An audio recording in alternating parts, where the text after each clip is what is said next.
Suma Talks es el espacio donde te acompañaremos a explorar la realidad de un mercado laboral en constante evolución. En cada episodio conocerás a grandes líderes profesionales de diferentes industrias que nos hablarán de sus experiencias, desafíos y aprendizajes a lo largo de su trayectoria profesional. El objetivo de este podcast es ayudarte a entender mejor el mercado laboral, prepararte para enfrentar sus retos y brindarte consejos prácticos para mejorar tu perfil profesional. Si buscas inspiración, conocimiento y consejos directamente de los líderes que están marcando la pauta en el mundo corporativo, este podcast es para ti. Bienvenidos a un nuevo episodio de Suma Talks, el podcast que te acompañará en tu crecimiento profesional. Hoy tenemos el agrado de tener como participante a un coach, un mentoring, un líder y gerente general de Loterías Torito, el señor Arturo Montalbán. Gracias, muchas gracias por la invitación. Para mí es realmente un honor estar acá contigo. La verdad es que los temas que vamos a discutir me parecen súper entretenidos e interesantes, así que cuenta conmigo. Buenísimo, empezamos entonces, Arturo. Antes de ello, por favor, cuéntame. Descríbete un poco tu perfil profesional, qué éxitos has tenido, qué planeas hacer más adelante, de aquí a unos 5 años, qué prepara el destino para Arturo y toda su comunidad. Mira, a ver, yo estuve 10 años en México trabajando hasta hace no mucho. Inicié mi carrera en consumo masivo, vendiendo cerveza, además. Una experiencia súper dura, fuerte, porque hay que trabajar mucho en la calle, mucho en el campo. Y después me fui al mundo de la belleza. Yo estuve como 10 años trabajando en el mundo de la belleza. Toda una vida, 10 Toda años. Una vida. Sí. Más que la edad de mi hija, imagínate. Trabajando en belleza, y en belleza en retail, omnicanal, pero también mucho en venta directa. Y en venta directa trabajé con mucha gente a nivel de formación de personas. Le hace marcas como Jambal, marcas como Oriflame, venta por catálogo, ¿no? Y ahí descubrí este interés tan sólido, tan fuerte por la mentoría, por el coaching. Y desarrollé pues como aventura paralela de ser mentor, ¿no? Entonces me mantuve en el mundo corporativo a la fecha, sigo siendo ahora en otra industria, gerente general de una compañía aquí en Perú, pero desarrollando y creciéndome siempre en el coaching empresarial, el coaching ejecutivo. Estuve 10 años en México trabajando en belleza, regresé a Perú trabajando en belleza también y hace 2 años decidí darle un giro bastante grande y fuerte a mi carrera y me cambié a la industria del entretenimiento. Wow. Hoy estoy en loterías, juegos de azar y apuestas deportivas en Loterías Torito. Torito, claro, conocidísimo. Sí, claro.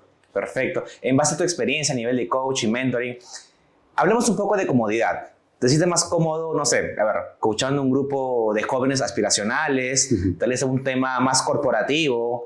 ¿Dónde te sientes tú más cómodo y si puedes explayar mayor tu conocimiento, pues, ¿no? Tú sabes que a lo largo de toda esta aventura de coaching, yo empecé con una certificación de coaching ontológico, de coaching de Centrum, de hecho. Y después llevé un par de certificaciones con Tony Robbins, este coach americano. Y luego migré al coaching ejecutivo, ¿no? Wow. Hoy te podría decir que si bien el coaching ejecutivo es el coaching que más se demanda en el mercado, si no le das un componente de coaching de vida, y voy a regresar a tu comentario sobre las edades, queda suelto, queda flojo. Es bien difícil, más ahora, separar todas las variables holísticas de tú como persona, de tu capacidad de entregar resultados, ¿no? A mí me llaman compañías y me dicen que necesitan un coaching para determinado directivo, para determinado gerente, pero solamente enfocado en resultados, ¿no? Y mi respuesta es que no se puede. Mi respuesta es que primero hay que ver si está bien, está en balance, está en equilibrio, si todo está en su vida ordenado. Si está divorciando, va a ser muy difícil que se enfoque. Exacto. Si tiene un hijo enfermo, va a ser muy difícil que se enfoque. Y eso me lleva a preferir y a buscar siempre proyectos con gente más joven. O sea, yo creo que gente que está recién saliendo de la universidad, segundo, tercer trabajo, está en un gran momento para entender este rumbo profesional y este balance. Y eso ha cambiado mucho en realidad, porque antes yo tengo 44 años, uno salía de la universidad para buscar trabajo y para esforzarse todo lo que puedas para buscar la gerencia general lo antes que puedas y ahí recién dedicarte a disfrutar la vida, ¿no? Sí. Los chicos ya no piensan así. Tú hablas con un chico de 20 y tantos años y te va a decir que él está disfrutando ahora y quiere disfrutarlo a lo largo de su crecimiento profesional. Entonces, ese cambio de mentalidad ya se está permeando tanto en el mundo emprendedor como en el mundo corporativo. Y coachear a perfiles con esa orientación donde quieren comerse el mundo igual y quieren ascender igual y quieren, sin embargo, quieren disfrutar el camino. Y eso es algo que la generación, tú te ves súper joven, pero mi generación al menos no la disfrutó tanto. Por eso me encanta el coaching y me encanta el coaching a chicos de 23, 27, por ahí, early 30. ¿No? Igual entiendo que ese público objetivo es más adaptable también al cambio, ¿verdad? Entonces entienden más el proceso, siguen los pasos y a raíz de eso usted es un líder que inspira también por lo que estás haciendo. Ven tu perfil profesional, ven tus redes sociales, que ya todo es visible en ello. Es correcto. Bajo ese concepto, no sé si suena muy fuerte, pero ¿qué tipo de líder consideras que eres? Sí, es una pregunta dura, difícil. Mira, yo soy un líder sin duda colaborativo. ¿Ya? Bien. Es lo primero que creo que me identifica. A mí me cuesta mucho construir si no tengo a un equipo de trabajo que haya comprado la idea. De nuevo, ¿no? Mi perfil es de coach independiente, pero de gerente general corporativo. Entonces, tengo una serie de responsabilidades y resultados. Y si bien las habilidades blandas cada vez son más importantes, no existe directorio que te va a decir, yo quiero a final de año habilidades blandas de todos mis directores. Te va a decir, yo quiero rentabilidad, yo quiero EBITDA, yo quiero resultados, con directores que tengan habilidades blandas, pero es diferente. Entonces, eso hace que tu perfil de liderazgo, mi perfil de liderazgo en particular, nazca como un perfil colaborativo. ¿Por qué? Y tiene que ver con lo que hablábamos antes. Tú decías, oye, los chicos a esa edad te escuchan. Sí, es verdad, escuchan, pero también son más dueños de sus propias ideas. También las verdades universales están desapareciendo. Antes, habían verdades irrefutables. Hoy yo te puedo garantizar, y podemos hacer el ejercicio de buscar 50 argumentos válidos en Internet de una afirmación y 50 argumentos que invaliden la información anterior, y te garantizo que los dos vamos a encontrar suficiente data para sustentar nuestra posición. Las verdades universales no existen. O sea, por Dios, hay un grupo en Facebook que cree que la Tierra es plana. Y existe, búsquenlo. Hay un grupo que cree que la Tierra es plana. Y con muchos argumentos. Y con argumentos, desde mi perspectiva, individual y racionales, pero no vamos al hecho de si eso no, que no es, por cierto. Pero vamos al hecho de que hoy la verdad universal ya no existe. Entonces, cuando la verdad universal ya no existe y tienes un equipo de trabajo que tiene que llegar a un objetivo agresivo y difícil, tiene que ser colaborativo, tienes que convencerlos o llegar juntos a un acuerdo y desarrollar esa tarea, pero desde que yo me convenza de... estoy leyendo un libro, ahora después te comento los detalles, maravilloso, pero justamente habla de la importancia de comprarte la idea. Y incluso con la idea comprada, es probable que no llegues a la victoria. Wow. Interesantísimo. Sí. Solo para añadir, por ejemplo, mi hijita tiene 2 años y medio. Felicidades. Gracias, gracias. Le doy indicaciones que les escucha y las sigue, pero algunas me dice, bueno, en lo poco que habla, ¿por qué? Imaginemos, ya de 2 años y medio cuestiona y tiene la habilidad para poder razonar, ¿no? Razonar, que es muy, muy interesante. Lo que me comentas es que los jóvenes no solamente te van a seguir por lo que puedes decir o actuar, sino que también tienen inteligencia propia, que es lo común, que es lo normal. Antes éramos más como que robotcitos, tan. Porque soy tu padre, o esa porque frase soy tan tu conocida. jefe, ya no existe. Ya Exacto. Ya no suma. Vas a tener gente desmotivada, vas a tener gente cumpliendo la tarea y buscando chamba, porque además, y me remonto a lo que hablamos al principio, acuérdate que el profesional actual ya no está dispuesto a sacrificar su presente por su futuro. Él sí quiere crecer, él sí quiere trabajar duro y fuerte, sí quiere ser gerente general o dueño de su compañía, pero quiere disfrutar el proceso. Si tú le planteas un camino en donde no va a haber disfrute, no va a haber entretenimiento, entonces va a ser muy difícil que te sigan a largo plazo. Sí, es cierto. Miren, imaginemos algo. Imaginemos que tu nombre o tu vida, tu trayectoria es una marca. Ya. ¿Cuál sería tu eslogan? Arturo Montalbán es tu eslogan, a ver. Creo que lo comentábamos en una conversación previa con tu equipo. Yo diría que Yo me equivoco mucho, me equivoco rápido y me equivoco barato. O sea, yo creo que eso define en un mundo como el de hoy que un profesional crezca. Equivócate un montón, porque solo aprendes cuando te equivocas. Tú tienes una hija chiquitita, Sí. acuérdate o te hago referencia al proceso de aprender a caminar. ¿no? Wow. O sea, yo no he visto ningún niño que no se haya caído en ese proceso. Y no va a haber. Y no va a haber. Exacto. Por otro lado, dime cuántos niños conoces que no aprendieron a caminar, que tengan, o por supuesto, todas las habilidades y posibilidades para ello. ¿no? Ninguno. O sea, imagínate que caminar sea como las matemáticas. ¿Conoces gente que te dice yo no soy bueno para las matemáticas? Hay personas que creen que no son buenas Yo matemáticas. escucho eso mucho. No, las Exacto. matemáticas no que son no son para mí, que esto, exacto. En otro episodio discutimos si eso es cierto o no, porque tengo yo mis reparos. Pero conoces a alguien que haya dicho, no, a mí caminar no se me da. No, yo lo que hizo es caminar. No, mira, gateo perfecto. El gateo me sale, pero Fórmula 1. Caminar no es lo mío. Es parte de la vida. Es parte de la vida y es parte del error. Entonces, si no te equivocas mucho, no vas a aprender mucho. Ahora, hay errores y errores, ¿no? O sea, Claro. equivócate barato, equivócate en el demo, equivócate en el piloto, no te equivoques abriendo 100 tiendas y dijiste, ay, no eres el producto correcto, ¿no? Si vas a importar productos de China, empieza yéndote a China.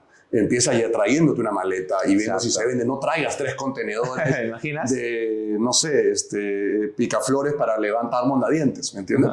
Y equivócate rápido. O sea, y esa última, perdón que me explaye, pero esa última para mí es clave porque somos muy buenos planificando y somos muy buenos iniciando proyectos. Somos muy buenos incluso lanzando iniciativas, pero no quiero generalizar, nos cuesta mucho evaluar los resultados iniciales.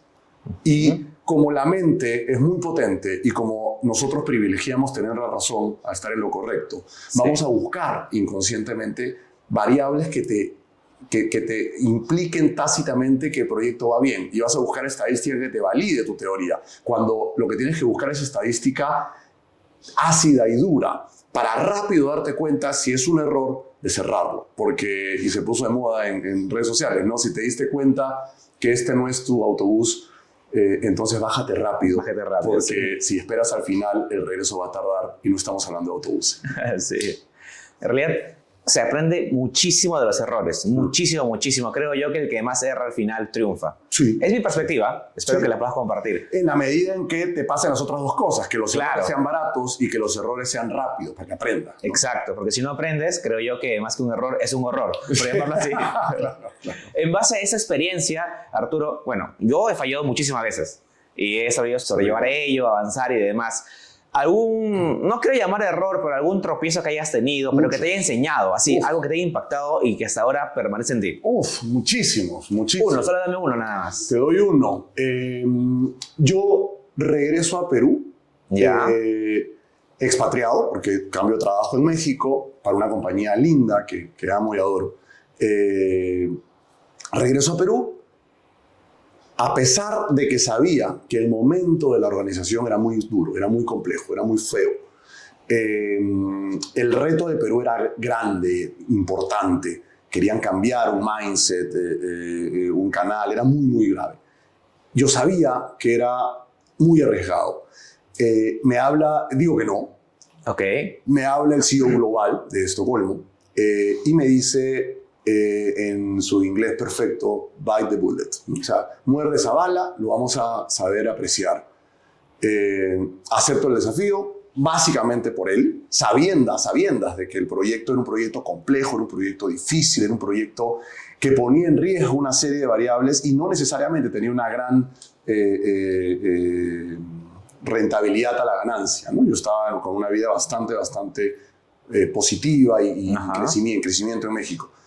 Y a los 8 meses de vivir en Lima, la compañía decide venderse a nivel global. Wow. Cambian al CEO global, cambian a todo el equipo, cambian la estructura de regiones y me dicen, Arturo, ya no va a haber posición de dirección general en Perú. Regrésate a México y vemos qué hacemos. 8 meses mis hijas siguiendo acá. Y bueno, ya esa historia fue grande. Pero ¿cuál fue para mí ese gran error y cuál es el aprendizaje?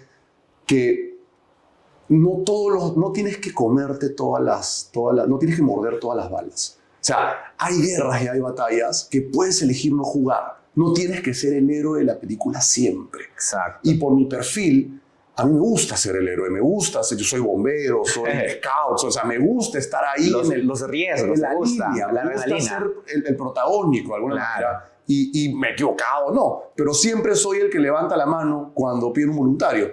Bueno, no siempre tienes que ser el voluntario. El último de los mohicanos es una película. William Wallace también es el actor de otra película. Sí. Entonces, yo creo que ese es un gran aprendizaje. No siempre tienes que ser el que salte al vacío todas las veces. Exacto. En esos momentos duros, fuertes, como el que acabas de mencionar, ¿qué tipo de líder crees que es necesario? ¿Alguien que inspire? ¿Alguien que solamente dirija? En una organización, ¿te refieres en un liderazgo hacia la organización que te Claro, exacto, hacia una compañía. Mira, yo creo que cuando las papas queman, necesitas un líder que decida mucho. O sea, hay un equilibrio entre probabilidad y certeza, ¿ya? Okay. Nosotros estamos desesperados por la certeza. Desesperados. O sea, el ser humano persigue la certeza a toda costa. Está dispuesto a perder en función de tener certeza de, ¿ok? Sin embargo, nada es cierto en este universo, nada, absolutamente nada.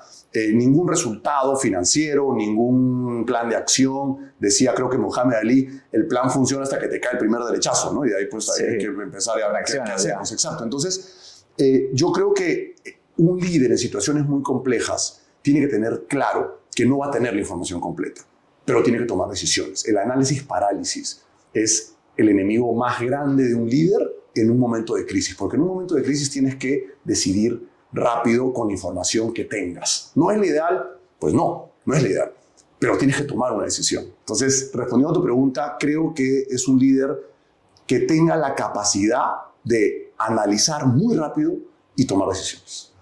Siempre he creído que no a todos le vas a agradar.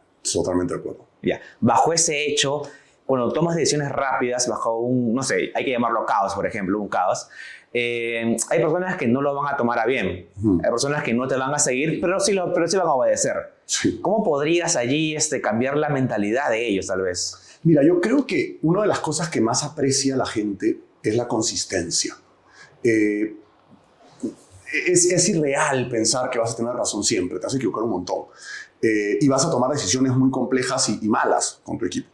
Eso te lo va a perdonar el equipo. Lo que no te va a perdonar la gente es que no seas consistente, ¿de acuerdo? Vas a tener siempre enemigos, vas a tener siempre gente que no le vas a caer bien por tu estilo, por tu enfoque, incluso por tu encargo. Yo he llegado a asumir gerencias generales en donde el encargo ha sido reestructurar.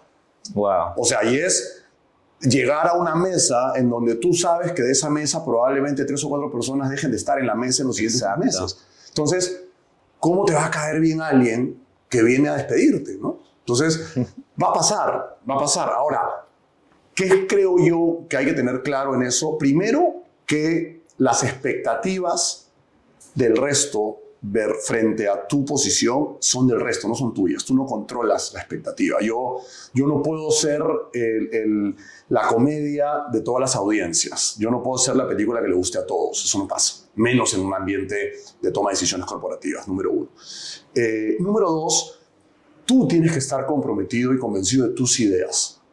Aquí llega a mi mente el síndrome del impostor, que pasa mucho más. 70% de las mujeres corporativas atraviesan síndromes del impostor, y como el 37-38% de los hombres. El porqué de la diferencia la discutimos en otro episodio. Okay. Porque es muy interesante. Pero ese síndrome del impostor, cuando eres un líder, te ataca y duro y muy fuerte. Te tiene que haber pasado. O sea, te sientas frente a comunicar una decisión que tomaste, que ya evaluaste, que ya miraste, y de repente empiezan a salir comentarios, y de repente sientes que empiezas a perder control de la reunión, y de repente hay una variable que no miraste, y de repente empiezan a temblar un poco, a moverse ese tapete en donde estás parado para tomar la decisión. Eso no significa que tomaste mal la decisión. Eso significa que tomaste la decisión con la información correcta.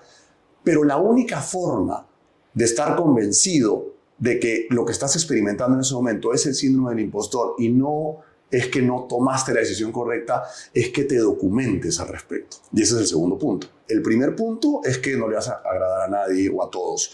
El segundo es que tú tienes que estar convencido de tu decisión, pero no solo por necio, sino porque te documentaste y porque miraste. Permíteme un ejemplo de fútbol, no voy a decir equipos, pero en un partido, un equipo de fútbol que estaba viendo muy bien, desarrolló una estrategia maravillosa que era correr por los laterales para llegar al área contraria, centrar a un 9 y meter un gol. Un equipo se dio cuenta. Y en ese partido le bloqueó los laterales. Ese entrenador en ese momento no tuvo las herramientas para cambiar el modelo de juego. No estaban listos. Perdieron el partido. ¿De acuerdo? No estoy diciendo que está bien o está mal, pero tú tienes que tener claro que te documentaste para tomar una decisión y para orientar a un equipo. Y ese para mí es el número 2. Y el número 3 es que no lo tomes personal, te vas a equivocar igual. O sea, el hecho de que hayas analizado, de que hayas revisado, de que estés convencido, de que seas un líder colaborativo, de que entiendas que no le tienes que dar bien a todo el mundo, no te garantiza el resultado positivo. Es cierto. Entonces, es cierto. Al final hay que seguir remando. He escuchado, por ejemplo, bueno, también tengo compañeros, amigos que son líderes en empresas, que a veces me comentan en confianza, ¿no? Tomo decisiones y la gente me mira mal. A veces hay resultados positivos y otros no tan positivos, pero se autocastigan a veces. Se dicen, no seré buen líder, lo estaré haciendo bien, entonces alguien lo hace mejor que yo, pero hay todo un proceso, toda una trayectoria y lo que me comentas tienes que documentarse, ¿no? Sí. Porque va a haber preguntas. Y preguntas suaves y fuertes también. Tienes que estar preparado. Exacto. O sea, el torero tiene que saber cuánto pesa el toro. Si no es si viene más de un toro inclusive. Sí, claro, por supuesto. Mira, algo que creo que no que me haya costado, pero he disfrutado, ahí está, he disfrutado mucho que la tendencia digital haya aumentado. Sí. Aumentó bastante, de manera exponencial justo aquí en Perú. Inclusive cosas que veíamos en unos 10 años, llegó aquí de manera rapidísima. Sí. A raíz de eso, dame unos 2 o 3, como se dicen, como que las fijas. ¿Qué aplicaciones usas? A ver, yo, utilizo mucho Power BI. Muchísimo. Tengo toda la información de la compañía ahí. Uso mucho Power BI. Pero para tema de proyectos, para desarrollos, utilizo mucho Notion, por ejemplo. Me gusta un montón. Me han intentado evangelizar a Discord más de una vez. No lo logran todavía. Entonces entro a Discord, me salgo de Discord. He terminado cambiando equipos de desarrollo en Discord a Notion porque no me siento cómodo con Discord todavía. Entonces Notion sigue siendo una aplicación que uso muchísimo. Y yo te diría que últimamente estoy como utilizando ChatGPT, pero no tanto, o sea, el entrenamiento de agentes ya. Ah, claro, ChatGPT, perfecto. Que están funcionando bastante bien. Es todo un tema, ¿no? Porque abres eso y te puedes quedar horas en la programación y en el entrenamiento, pero te diría que esas 3 son las que hoy por hoy están jugando un rol más importante en mi vida. Perfecto. Y el calendar, pues, ¿no? Que nunca falta. Sí, claro. Nunca debe faltar. Ese es ya como decirte, pues, del Word. Derecha, ahí está. ¿Sabes que no uso PowerPoint, por ejemplo? Es algo que me lo copié de Jeff Bezos de Amazon. Okay. Y en toda las organizaciones que lidero últimamente y en mis proyectos personales yo no uso PowerPoint. Uso solamente Word o algún procesador de texto. Y les exijo a mis equipos que en las presentaciones sean de Word. Y no sabes lo eficiente que está resultando porque ya no es tan visual. El PowerPoint tiene mucho espacio para versear y para hablar de proyectos y de cosas maravillosas y fotos lindas, pero pues cuando lo pones en blanco y negro, en letra, en texto, leerlo, sí o sí. Es mucho más frío. Claro. Sí, sirve mucho más. Perfecto, Arturo. Algo que quiero hacer hincapié, siento que nosotros como personas somos muy orientados al cambio y nos adaptamos muy fácilmente en lo que nos gusta o nos apasiona, claro está. Bien. Sí. Basándonos en ello, siempre fomentamos hábitos. Pero me gustaría saber cuáles son tus hábitos. ¿Qué haces a las 6 de la mañana, 5 de la mañana? ¿Y cómo esos hábitos impactan en tu crecimiento profesional? Lo que has dicho es clave, ¿ya? Es impresionante. Paréntesis, hábitos atómicos tienen que ver con buenísimo. Uno no se da cuenta, ¿ya? Pero nosotros construimos en base a hábitos, aprendemos en base a hábitos y no podemos sobrevivir sin hábitos, ¿de acuerdo? O sea, no tengo las cifras en la cabeza, pero la cantidad de decisiones que pasan por nuestro cerebro al día serían inmanejables si no tuviéramos hábitos. Entonces, para empezar, todos los tenemos, ¿no? Yo creo mucho en ser consciente de tus hábitos, tanto los buenos como los malos, para que evalúes bien en dónde estás parado. ¿Cómo son mis hábitos? Yo me despierto muy tempranito. Yo soy del club de las 5 de la mañana. No por el libro, te voy a comentar eso. Mal, sino son parte del club. Y además tampoco es mágico, ¿no? O sea, no es que desde que me levanto a 5 de la mañana me sale todo bien y me regalan el reloj que le regalan al protagonista del libro. Pero si lo han leído, hay que abstraerse un poquito, ¿no? Y entender el concepto del 5 de la mañana, porque puede ser el club de las 11 de la mañana. Pues yo tengo un amigo que es del club de las 11 de la mañana, literal. Él se levanta a las 11 de la mañana, se acuesta a las 4 de la mañana, pues si en su entorno le funciona. Yo me levanto muy tempranito, 5 de la mañana, usualmente medito, me doy unos espacios de 40 a 45 minutos de meditación, después hago yoga, como 1 hora más o menos, en total como 1 hora y media entre la meditación y la yoga diario, ¿no? Y de ahí ya empieza el día más o menos, ¿no? Ya son 6:30, 6:45, Tengo la fortuna de tener 2 hijas en edad escolar todavía. Felicitaciones. Gracias, de 9 y 11 años. Tengo la fortuna de estar muy cerquita al colegio, entonces normalmente muy tempranito yo voy con ellas al colegio y de ahí normalmente ya empiezo las reuniones, ¿no? O sea, yo normalmente la primera reunión la tengo a las 8 de la mañana. Suelen ser, creo mucho en un concepto de Agile, de la metodología Scrum, que es de tecnología de información, de TI. Yo la uso para negocios, de las Power Meeting, ¿no? Entonces yo todos los días tengo reuniones de 15 minutos de Power Meeting con algunos de mis equipos, ¿no? Entonces, tú sabes, ¿no? Vivimos en el B2B, vivimos en el corporativo de venta de consumo, que es donde estoy ahorita. Entonces la venta pues es sagrada. Lo primero que hay que ver las mañanas es la venta, cómo cerramos el día anterior, etcétera. Entonces tengo las mañanas normalmente reuniones cortitas de Power Meeting y entre 9 de la mañana y 12 del día, 1 de la tarde, intento tener todas las reuniones que demandan un esfuerzo analítico o estratégico, donde el cerebro está más fresco. Las reuniones de la tarde intento que sean un poco más, no te digo monótonas, porque felizmente no tengo esas reuniones y no me divierto, la verdad es que no funciona, pero sí tareas un poco más ya del día a día, reuniones de conversaciones, conversatorios.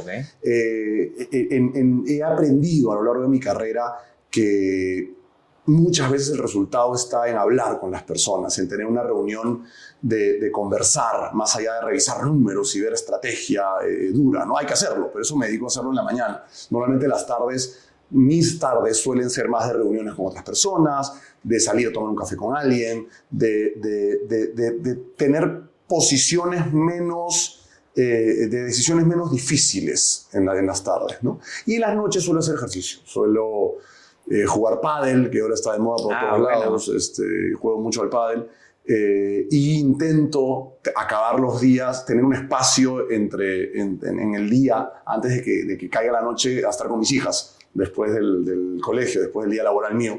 Después hago ejercicio y intento a las 11 de la noche estar cerrando los ojos, porque pues a las 5 de la mañana hay que estar despertarse ya.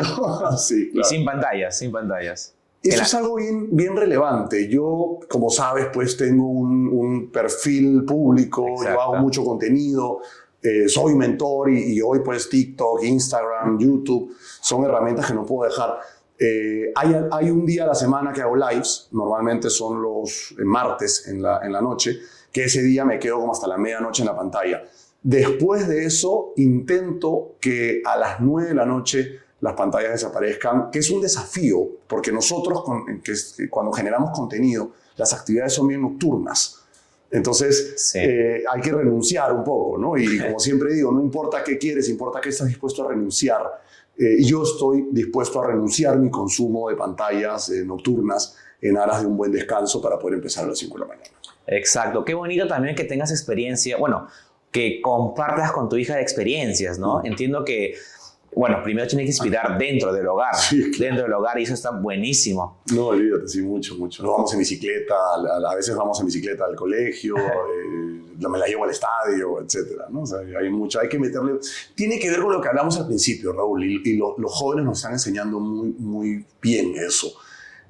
Tienes que tener un balance de disfrute y de resultados, pero en el día a día. O sea, estos conceptos de rómpete la espalda durante 30 años, no disfrutes nada para después disfrutar, no, la vida ya se te pasó. Hay que disfrutar cada momento, hay que vivir mucho en el presente, con mucha responsabilidad, siendo consciente de que no hay lonche gratis, tienes que trabajar y tienes que trabajar un montón.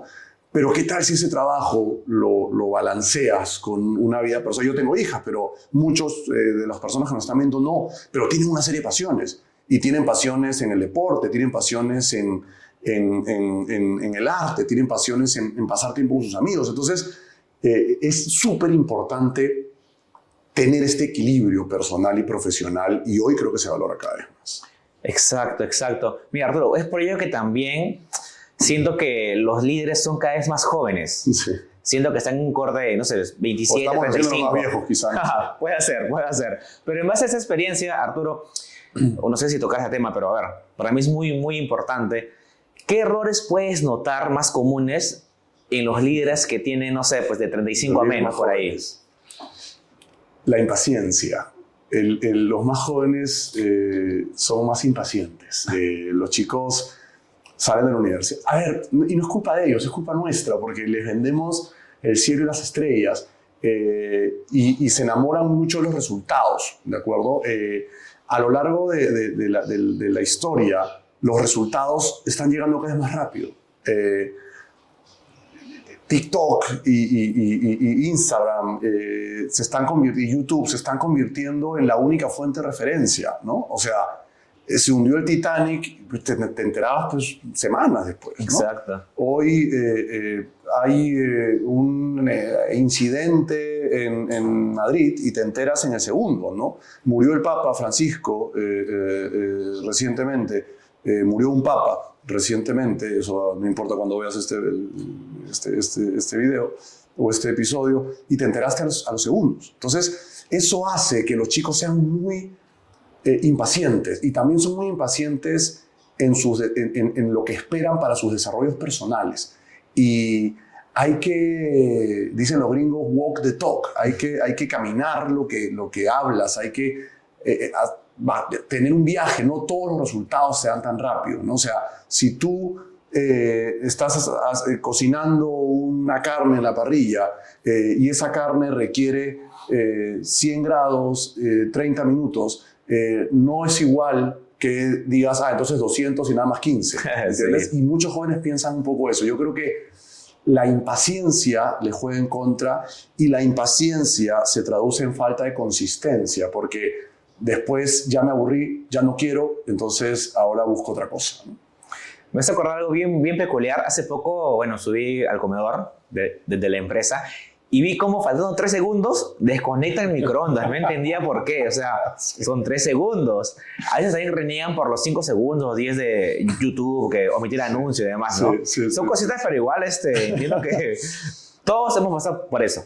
No, y cada vez se está haciendo... A ver, yo conversaba con un colega mío y me decía, no, es que tenemos que sacar a los chicos de eso. Y tampoco es tan cierto, porque la verdad es que finalmente tenemos que adecuarnos a la lógica y adaptarnos. Y nos ha pasado a nosotros. Cuando yo salí de la universidad, la expectativa de mi padre era que yo trabaje en una compañía de estilo, no sé, en esa época, Industrias Pacocha, googleen para que sepan qué es eso, y que esté pues 30 años trabajando en esa compañía y que después me retire y me dé un reloj bonito, ¿no?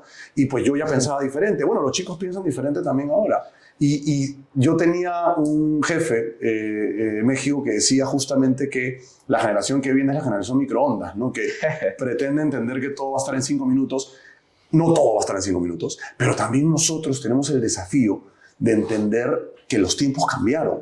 Y el time to market y el go to market cambió un montón. Y si estás en consumo, pues tienes que reaccionar más rápido. El consumidor hoy quiere las cosas más rápido, quiere las cosas de mayor calidad y ya no te da chance al error. Entonces, los chicos lo saben. Hablaba con un grupo de recursos humanos y nos decían justamente que ahora hay variables que tienen que dar las compañías diferentes, que no daban en nuestras épocas. O sea, horarios flexibles. Exacto. Yo tengo equipo que está uno en Nueva York, el otro está en Montreal. Y es land-based en Montreal y en Nueva York. Y son equipos que trabajan conmigo. Y para mí era impensable hacer eso. No tengo alguien en mi equipo que me dé cuenta que quiere ser nómada digital y se va 3 meses, en una oficina anterior, se va 3 meses a Asia, ¿no? A quedarse en estos hoteles Celina. Y quería seguir trabajando. Por supuesto lo hizo, pero pues era algo impensable en nuestras generaciones. Entonces, no solo es que ellos están cambiando muy rápido, sino que creo que el rol de los líderes hoy más grandes es también adaptarnos a eso, porque el mercado está cambiando a eso. Exacto, y también que la tecnología ya llegó. Sí, o sea, claro. llegó, pero que de golpe. Basándonos en eso, Arturo, por ejemplo, ¿consideras que si una empresa no se adapta o no tiene inteligencia artificial, tecnología, está en decadencia, puede dejar de existir?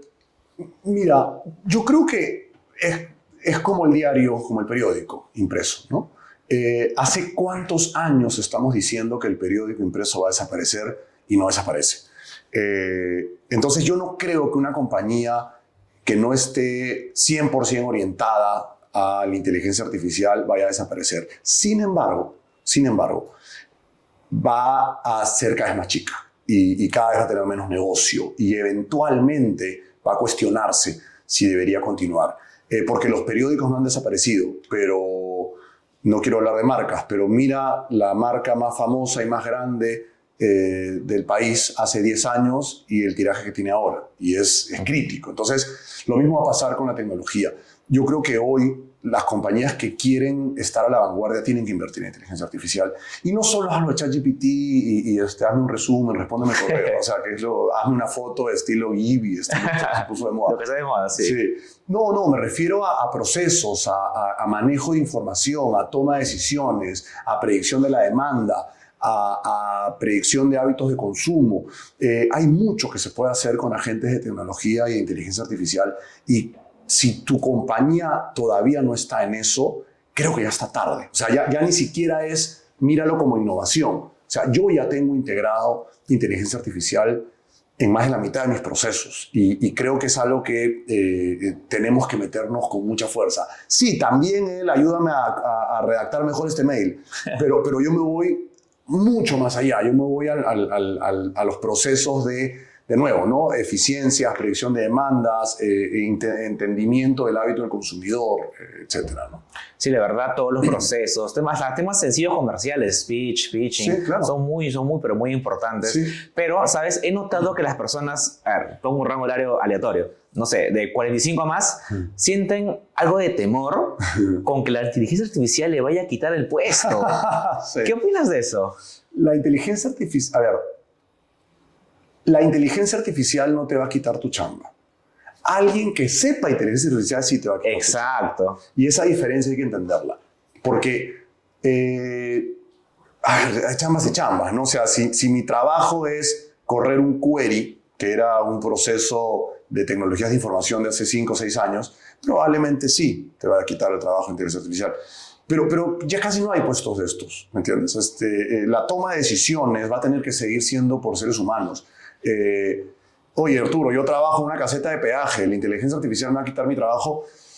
Es probable, pero no es por culpa de la inteligencia artificial, es por culpa de la automatización. O sea, nosotros como ejecutivos, como líderes, como fuerza de trabajo que está saliendo hoy en las universidades, a nosotros nos pagan por resolver problemas, no por hacer tareas. Exacto. En la medida en que tú resuelvas problemas más complejos, vas a tener mejores resultados. Hay problemas que la inteligencia artificial no puede hacer hoy y no sé si podrá mañana, que seguramente que sí, pero yo no le puedo decir a la inteligencia artificial, hazme un plan estratégico. Y seguramente podré decirle, redáctalo, podré decirle, plantéalo, podré decirle, límpialo, alínealo, revísalo, pero pues el plan como tal lo tengo que hacer yo y yo tengo que ejecutarlo. ¿Me dejo entender? Nosotros seguimos vendiéndole a seres humanos, Raúl.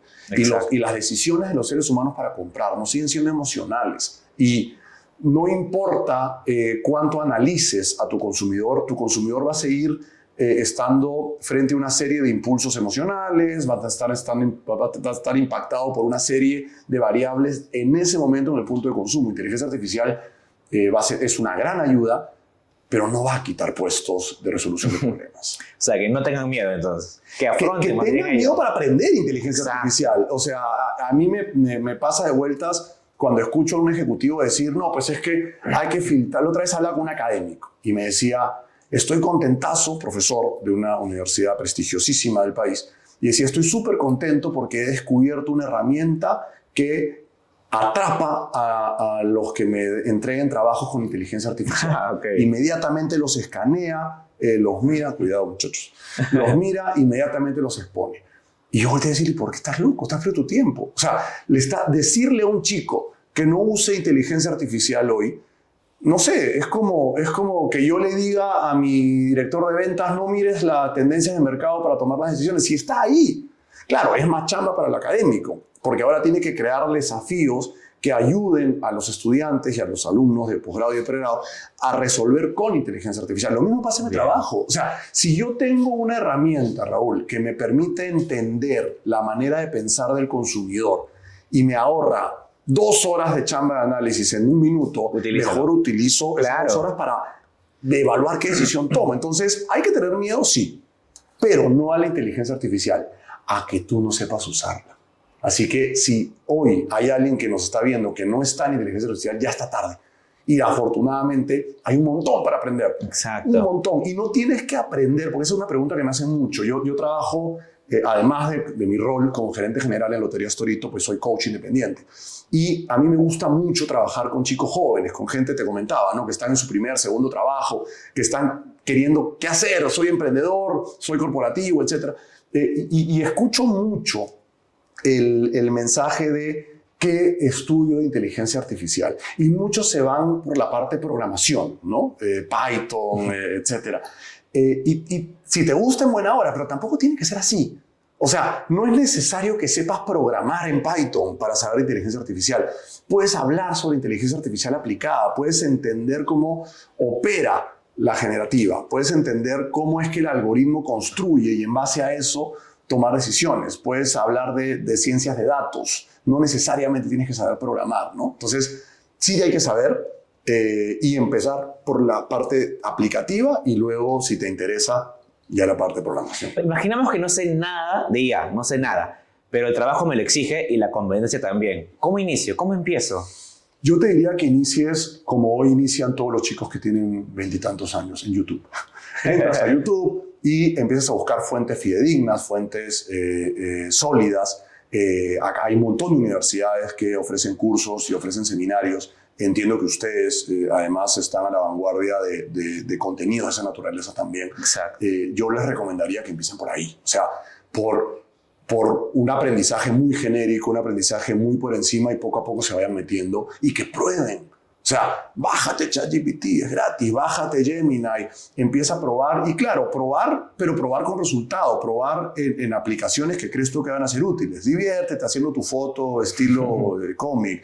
Pero también desarrolla análisis, carga un Excel en ChatGPT y que ChatGPT te diga qué puede hacer y qué no. No lo uses solo como un buscador, úsalo también como un asistente, tanto a nivel analítico como a nivel conceptual, ¿no?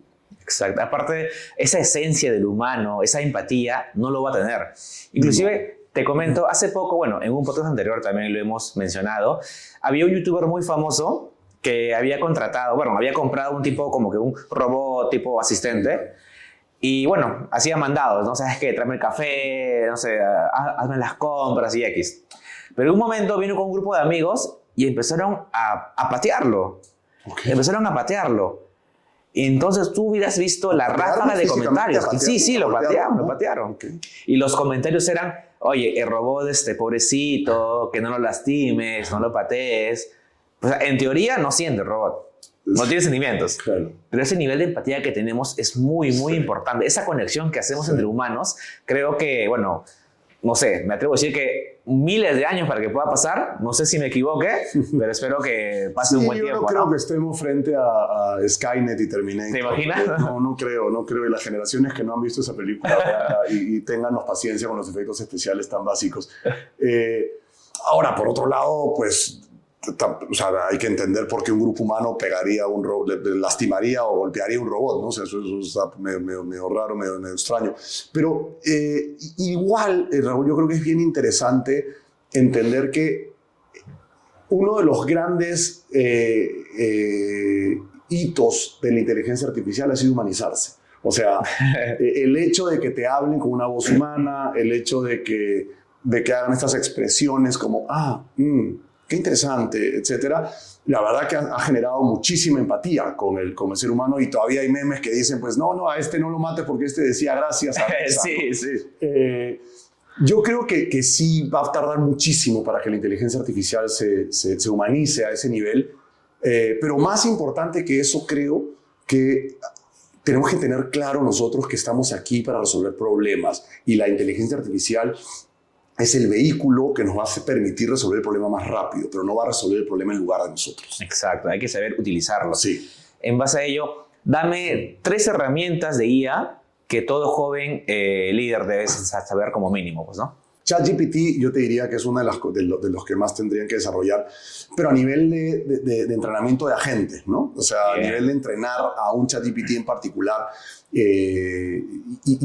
y puedes empezar con tus pasiones, puedes empezar con algún proyecto, ¿no? Y ahí ir derivando, es lo primero. Lo segundo, a mí me gusta mucho una inteligencia artificial que se llama Jasper, J-A-S-P-E-R, Okay. Jasper.ai.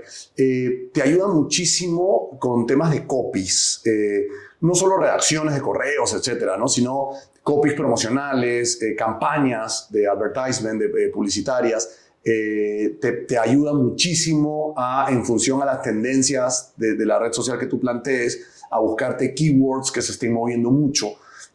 Yo lo uso mucho para copies míos, por ejemplo, y lo uso mucho para planeamientos estratégicos también, porque Jasper tiene como que una capacidad multidioma de ir replanteando y recalculando tu mensaje en la medida que le des más feedback. Y eso a mí me gusta un montón. Y últimamente, por trabajo, estoy usando Gemini, que es la inteligencia artificial de Alphabet, de Google.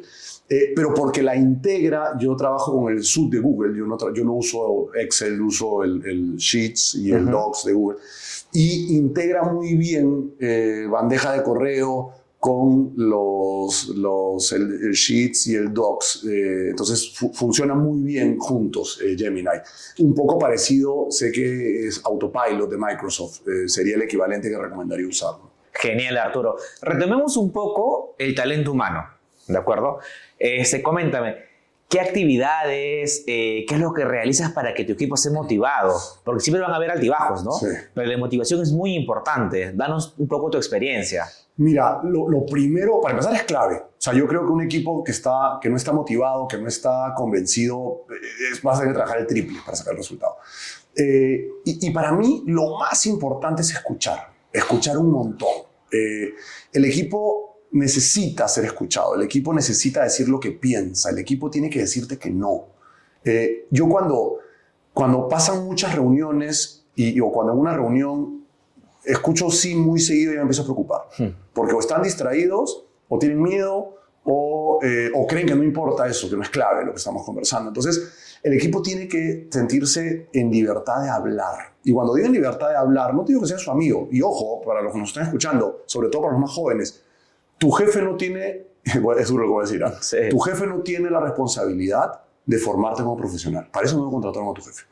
Si tienes un jefe formador, qué suerte. A buena hora, maravilloso. claro. Yo he tenido jefes que me han formado de una manera increíble y he tenido jefes que en lo absoluto me han formado. Esa no es la chamba de tu jefe. La chamba de tu jefe es conseguir el resultado a través de los esfuerzos conjuntos que te incluyen. Esa es la chamba de tu jefe. Entonces, entendiendo eso, y tú como líder, tienes que escuchar a la gente. Si quieres formarlos, fórmalos. Yo soy un líder formador. A mí me gusta mucho formar a la gente y me ayuda un montón. Pero lo primero es escuchar. Y escuchar significa que te puedan decir que no. Escuchar significa que hayan conversaciones duras y difíciles en reuniones. Escuchar significa que tú como líder aceptes que te equivocaste y que de repente no miraste determinada variable. Eso es lo primero, escuchar. Lo segundo es que tú como líder creo que tienes la responsabilidad de plantear el propósito de la organización, tuyo como individual y el del equipo orientado al resultado. Porque el equipo tiene que decidir si ese es el quest, si esa es la aventura a la que se va a subir. O sea, si tú vas a jugar un juego, lo primero que te gustaría es entender cómo es, a ver si decides jugar. Si ya marcaste la cancha a nivel de propósito, ya es más fácil para el colaborador, porque ya le puedes decir, es que te dije que así era, ¿no? Claro. O sea, si tú te vas a casar y cuando le haces una propuesta a tu pareja, le dices, mira, yo lo único que te pido es que a las 5 de la mañana me permitas tener un espacio para mí, porque yo es un espacio en que medito y me individualizo. Y a los 2 años de casado te dice, no aguanto más que no estés conmigo a las 5, entonces te vas a tener que voltear a decirle, pues te dije, o sea, eso estaba en el plano. Hoy no es bueno para ti, ok, conversemos, pero no me reclames sobre una condición que ya planteamos, ¿no? Y un mutuo acuerdo que tenía. Claro, entonces eso pasa con los equipos. Primero, escuchar. Tienes que escuchar siempre y escucha entre líneas. Segundo, tener claro los propósitos con el equipo. El equipo tiene que saber el propósito, repito, de la organización, el propósito del líder individualmente y el propósito del equipo en aras de conseguir el resultado. Número 2. Y número 3, tienes que tener variables de motivación. O sea, tienes que ponerles una zanahoria y tienes que conocer a tu equipo para saber qué tipo de zanahoria quiere. Yo tengo una persona en mi equipo, por ejemplo, que para él son los viajes. Entonces yo cada vez que puedo lo mando a una feria. Estuvo en Sao Paulo hace no tanto, lo quiero mandar a Lisboa en unos meses. Ojalá no esté viendo esto porque se va a enterar. Pero yo sé que lo de él es los viajes. Hay otro que no, otro que para él es plata, es dinero. Entonces hay que motivarlo a través de eso. Hay otros que se motivan con entrenamiento. Entonces te lo voy a mandar a ti para que los chicos aquí de Suma nos ayuden. Entonces hay que conocer a tu equipo para saber qué motivadores tienen. Esas 3 variables son infalibles. Perfecto. Es muy importante lo que me estás comentando porque, bueno, igual todos somos diferentes, tenemos lineamientos diferentes, pero siempre apuntamos al éxito. Todos queremos ser felices y todos queremos crecer. Exacto. Imagínate que tengas un grupo de chicos aspiracionales, no sé, de 18, 24 años, Qué maravilla. y te dicen, ¿sabes qué, Arturo? Quiero hacer coaching o quiero emprender. ¿Cuáles son los consejos? Dame esos tips. Las fijas. Las fijas. A ver, primero, el emprendimiento es saltar al vacío sin paracaídas. O sea, y todos los que son emprendedores seguramente van a estar de acuerdo conmigo. Y si no, tranquilos, ya les va a pasar pronto. La ventaja es que nunca llegas al piso, ¿de acuerdo? Pero tienes que acostumbrarte a estar cayendo siempre. Exacto. En caída libre y que no hay esta certeza de la que hablábamos hace rato. No existe certeza, no hay sueldo a fin de mes, ¿de acuerdo? Entonces, es lo primero que tienen que entender. Por lo tanto, yo siempre se los comento a los chicos, emprendan. Porque si vas a emprender, que sea cuando el qué perder que tengas sea más chico. Entonces, si no tienes hijos, si todavía no te casaste, si todavía vives con tus papás o vives con compañeros de apartamento, entonces emprende. Emprende porque equivócate rápido, equivócate barato. O sea, este es el momento. Yo tengo 2 hijas, yo tengo hipoteca, yo tengo que pagar una serie de colegios y etcétera, que no puedo ahorita decir, ¿sabes qué? Mi pasión siempre fue el hockey sobre hielo, entonces voy a hacer una pista en el Jockey Plaza y voy a vivir de eso. Hoy, no digo que no lo hagas si tienes esa fuerza, esa energía, ese ímpetu, pero pues tienes que ser responsable. Hay mayor riesgo también. Claro, entonces lo primero es ser consciente de que el emprendimiento es una caída libre, siempre. Segundo, tienes que emprender, porque la visión que te da el emprendimiento es impresionante en términos de manejo de negocio, de entender la realidad. Y número 3, trabaja también. O sea, el mundo corporativo, Raúl, te ayuda, te enseña y te enseña con plata de otro. O sea, aprende y aprovecha eso. ¿En qué industria? Yo siempre voy a recomendar el consumo masivo, el B2C. En un mercado como el peruano igual es muy interesante meterse a temas de agro o a temas de minería, que es lo que pues, paga las facturas en este país. Exacto. Pero yo te diría esas tres cosas. Primero, es calle libre. Acostúmbrate porque así va a ser siempre. O sea, es como si tuvieras una pareja que cada vez que cuelga contigo te dice, oye, ojo, y tenemos que hablar, mañana te aviso. Porque así es el emprendimiento. Esa sensación, ese nerviosismo. Sí. Así va a pasar, ¿no? Y claro, a medida que vas avanzando dices, ¿qué tendré que hacer? Y las historias sobran, ¿no? El tipo hipotecó la casa, vendió el carro, etcétera. Es calle libre. Segundo, emprende. Así no quieras dedicarte al emprendimiento, emprende. Y tercero, así quieras ser emprendedor todo el tiempo. Si estás muy joven todavía, si estás saliendo de la universidad, trabaja también. Aprende con la plata de otro en el mundo corporativo. Lo más bonito. Sí, claro, a mí me encanta aprender con plata de otro. Perfecto. Ahora, en el entorno en el que los jóvenes te comentan, listo, gracias por los consejos, me sirvieron, lo voy a poner en práctica, bien. Pero ¿sabes qué? También quiero ser coach. ¿Qué me recomiendas? Coach empresarial. El coaching está de moda ya. Todo el mundo quiere ser coach, todo el mundo. Y es más, ahora está como, hay más gente vendiendo herramientas a coaches que coach, ¿no? O sea, sí. Hay más gente diciéndote, yo te voy a hacer repotenciar tu negocio con high ticket, etcétera. Yo recibo llamadas de gente que me dice, cómprame un curso y vas a estar facturando $5,000 al mes en 2 meses. El coaching es un viaje para mí. Yo creo que para ser mentor, para ser coach, y sorry, si genero haters esto, pero yo creo que necesitas un kilometraje recorrido para ser coach. O sea, yo creo que necesitas haber tenido errores. Yo siempre digo, ¿no? Necesitas que te hayan votado alguna vez, necesitas haberla sacado del estadio alguna vez y necesitas haber quebrado algo alguna vez. Porque pues es así donde realmente vas a poder ayudar a las personas. El coaching para mí no es solo la certificación es la metodología. Pero detrás de eso, lo que uno busca, lo que a mí me ha pasado al menos en mi experiencia, es que lo que uno busca es consejos de alguien que ya recorrió. Exacto, el testimonio, la experiencia. Y te pongo un ejemplo, ¿no? Cuando tú vas al doctor, y a mí ya me está pasando porque pues ya estoy más grande, y ves un doctor y dices, mi hermano, ¿qué edad tienes? O sea, ¿cuándo saliste? ¿A cuántos pacientes has atendido? ¿No? Tú vas a querer un doctor que tenga experiencia. Y lo mismo pasa en el mundo del coaching, ¿no? O sea, si quieren ser coach y recién están saliendo de la universidad, certifíquense, aprendan, pero te diría que el coaching y el mentoraje, la mentoría, llega con los años, llega con experiencia. No es un negocio, no se arriesguen a vender humo. Creo que esa sería mi conclusión. Perfecto, Arturo. Te comento que en realidad siempre nosotros como humanos inspiramos a personas. Correcto. Pero también alguien nos inspira. Cuéntame, por favor, quién es tu inspiración y, ojo, una frase que te haya marcado de esa persona. Mi inspiración es mi papá. Mi papá fue huérfano a los 4 años. Qué duro. Le tocó vivir con una tía, con un tercero por ahí, y le tocó pues empezar a hacerse el solo, ¿no?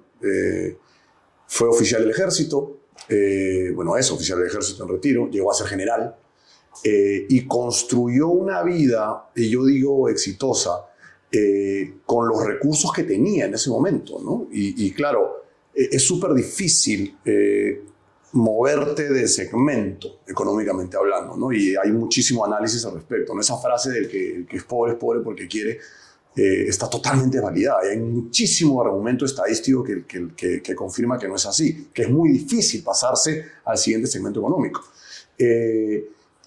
Mi papá logró todo eso, por supuesto, con las herramientas que tenía, ¿no? Con lo que le funcionaba y con lo que no. Y además, por su edad, por su perfil, etcétera, desde una postura sumamente segura, ¿no? Desde una postura, una versión al riesgo altísima. Felizmente yo no salí con tanta aversión al riesgo, pero a mí mi papá me inspira muchísimo. Creció asumiendo todos los desafíos que se le enfrentaron, combatió al terrorismo,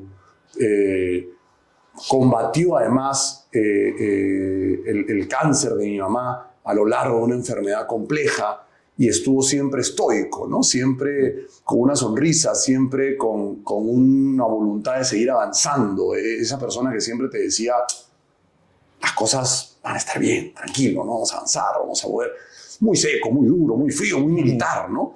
Pero para mí es una gran fuente de inspiración.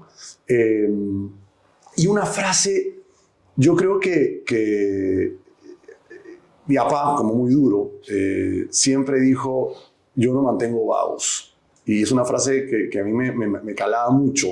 Y pues mi papá la usaba para plantear que o estudias o trabajas en esta casa, ¿no? Y como lo criaron a él. Y yo cada vez que planteaba o que pasaba por mi cabeza renunciar a algo, me acuerdo de esa frase, ¿no? Yo no mantengo vagos. Y yo, para mí, se tradujo en lo importante que es tener un propósito, lo importante que es para un ser humano entender hacia dónde va, porque siempre van a haber obstáculos que te van a invitar a renunciar. Y para mí, para mi papá, renunciar era ser un vago, ¿no? Para mí, renunciar es no tener el valor para seguir creyendo en la idea, o no tener el valor para renunciar a la idea cuando te diste cuenta que estabas equivocado. Así es, complementando esto, Arturo, mi padre también, bueno, en la medida que él fue aportando fuerzas, más que ideas, fuerzas, crió 3 hombres, profesionales todos, pero él fue, ¿qué? Administrador, periodista, albañil, constructor, fue de todo. Y ahora lo vemos como algo complicado tal vez, ¿no? Pero es digno de admirar. Digno de admirar. Siempre salimos. Así es. Arturo, para finalizar, algo que me gustaría saber. ¿Cómo quisieras que recuerden al Arturo Montalbán, pero como puesto de gerente general? Ok. Qué bueno que hiciste la aclaración. Yo quisiera que me recuerden como un líder que a través del desarrollo de las personas, a través del desarrollo del equipo, logró llevar a la compañía a niveles de facturación y de utilidad que nunca antes había conseguido. Listo, Arturo, fenomenal todo lo que pudiste compartir con nosotros. Siento que va a ser bastante inspiracional para todos los jóvenes, futuros líderes también de ese hermoso país. Gracias por tu tiempo, Arturo, y por favor, por ahí, si tienes tiempo, bienvenido para un siguiente podcast. Va a ser un honor, la verdad es que me he sentido muy cómodo, los temas de discusión han sido interesantísimos. Por favor, cuenta conmigo para el futuro y disfruten muchísimo este contenido porque se van a dar con grandes sorpresas y seguramente información súper grata. Muchas gracias. Perfecto. Vamos por más.